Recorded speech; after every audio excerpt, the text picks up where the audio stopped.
동력, 글밭, 10월 27일 토요일, 최상천을 변명하며. 사흘 전인 지난 24일, 최상천의 노무현 망상이라는 제목의 글밭을 읽었습니다. 원래는 최상천을 변명하며라는 제목으로 잡아놓았던 글밭입니다. 하지만 글밭의 제목에 맞는 내용을 담지 못하여 어쩔 수 없이 고쳤던 것입니다. 그러니까 최상천을 변명하기 위하여 먼저 필요한 것들을 이야기하지 않을 수 없었기 때문입니다.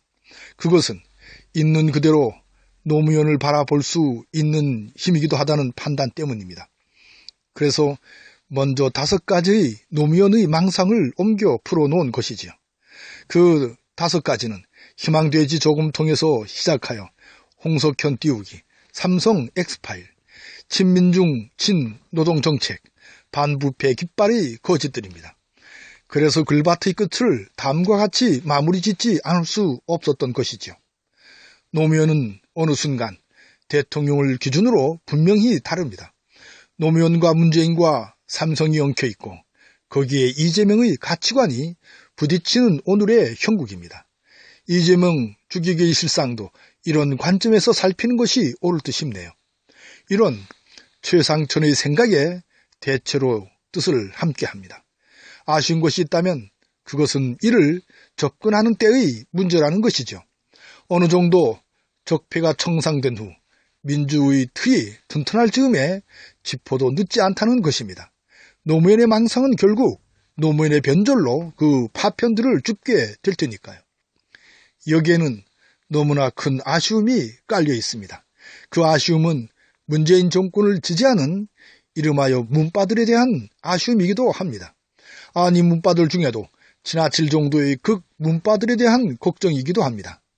묻지도 따지지도 말라는 그 님들의 의지가 오히려 문재인 정권에 누를 끼치지는 않을까 하는 노파심일지도 모릅니다. 지난 6.13 지방선거에서 더민주의 경기도지사 후보 공천 과정에서 나타났던 현상에 주목합니다. 이재명과 겨루었던 전해철을 대표로 한 반 이재명에 대한 흐름입니다. 또한 더민주의 대표를 뽑는 경선 과정에서 전혀 관련이 없는 반 이재명에 대한 흐름입니다. 그 흐름은 많은 님들의 고개를 갸우뚱하게 만들었지요. 어떻게 저럴 수가 있을까 하는 의구심을 불러 일으켰으니까요. 그러니까 공정한 경쟁이라기보다는 노회찬의 죽음에 이어 이재명 죽이기에 빠진 더 민주로 보이기까지 했으니까요. 여기에 노회찬의 의문의 죽음이 몰고 온 충격이 겹쳐 있습니다.